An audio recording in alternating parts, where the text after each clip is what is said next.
council members voted to increase the time and cost for over 8,000 properties in the city of Chicago by requiring more stringent zoning. They have to be rezoned, making huge swaths of the city either unaffordable or unattainable or both. And it was recently announced that the ZBA will be returning to in-person meetings starting in June, and also increasing requirements that will slow down approvals just when we need them to speed up. So what do all these have in common? They're wasting time. Time that these licensees don't have. Money that these licensees don't have.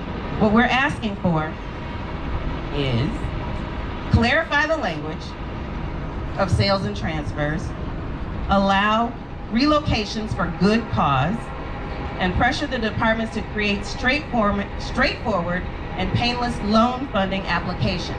We need these fixes right now, right now.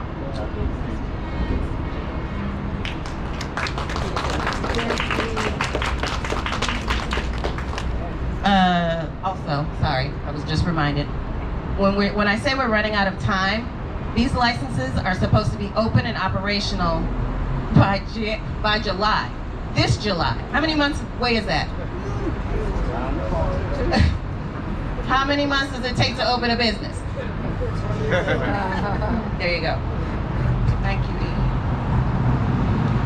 Today we've heard everything. We've talked about loans, the promise of money that has not been in this equitable program. We've talked about our patients and the need to be able to pull up at any dispensary. We've talked about craft growers. Speaking from a craft grower, that it's hard to raise money if we don't have a compatible amount of space to grow. 14,000 square feet compared to 200,000 square feet. We're being minimized in what we call an equitable program. We talked about the continued criminalization in a state that is legal. And now we have Brother J.R. Fleming.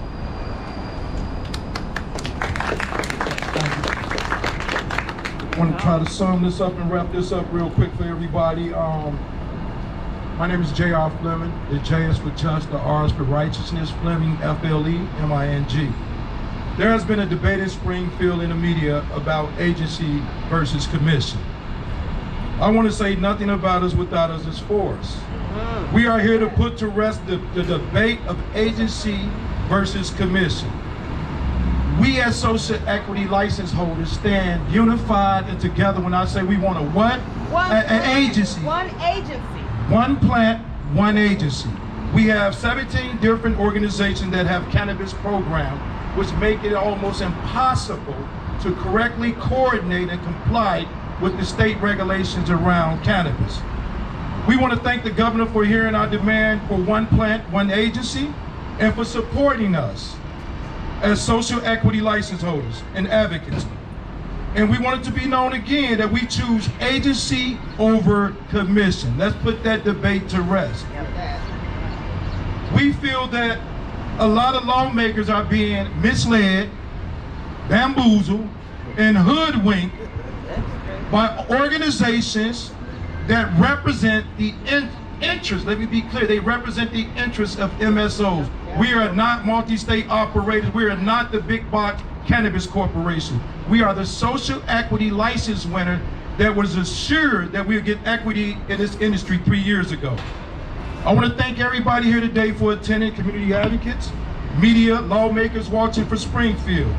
Thank you for our fearless cannabis leaders in Springfield, including Representative LaShawn Ford, the chair of the House Cannabis Working Group. Thank you to all of the members of the House Working Group who has been reaching out to social equity license holders to see what we wanted in terms of legislation.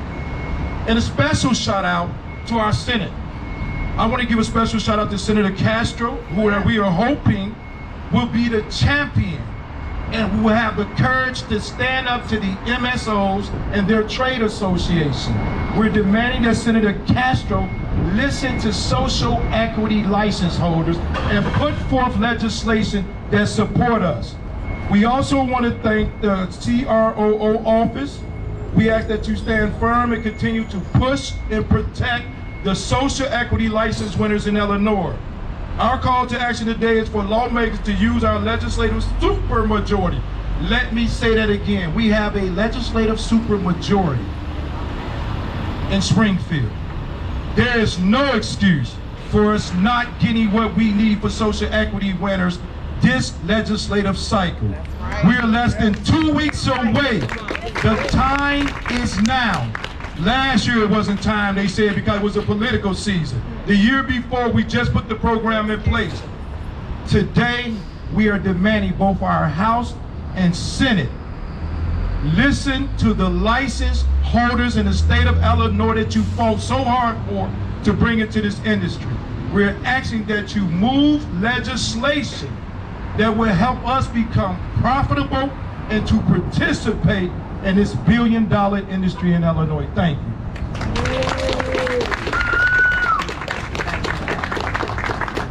State of Illinois, you've created a program in the name of equity and shaped by cannabis corporations instead of the people that deserve to be at the table.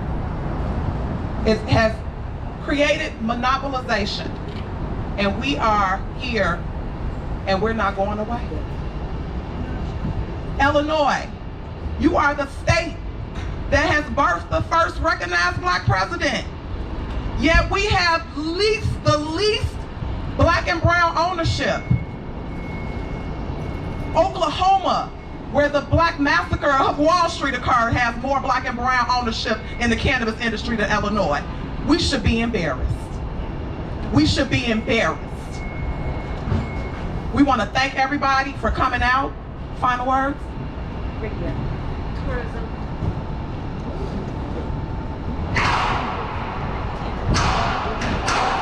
I'll be nice. Be nice. Be I'm here to support the groups. I'm gonna just say to the governor, we're dying. We're dying on the vine. It's as simple as that. And some of his people, while we're starving to death, are trying to say, let them eat cake. They're telling us, we got a pain right here. They're the doctors. They want to say, no, that pain not there, it's in your brain. We know where we're hurting at. Let us be business people, get rid of all this regulation, and we'll be just fine. That was very good over here. Now, if anybody has any questions, we can go ahead and take some of those. First one. Yes. Is tourism for Chicago related to cannabis consumption going to be anywhere in the legislative thoughts and priorities? Say consumption. As much as I want social consumption lounges and event permits to be normalized across the state of Illinois, they are legal under the CRTA. It's been communicated very clear to us that lawmakers are still not ready to talk about social consumption. They're still a little afraid of what that means. Even though we have lounges and events that happen every single day, not just in Chicago, but across the state of Illinois, we remind them how much money they're missing out on. They have yet to embrace social consumption and the possibilities it has for our state as a revenue generator, but also as a lower barrier to entry for folks to get into this industry. It's not going to take you $10 million in cash to set up a lounge. I think it's important to point out that the things that we talked about here today are things that can get passed this legislative session. We cherry picked. We picked the stuff that we've already been working on.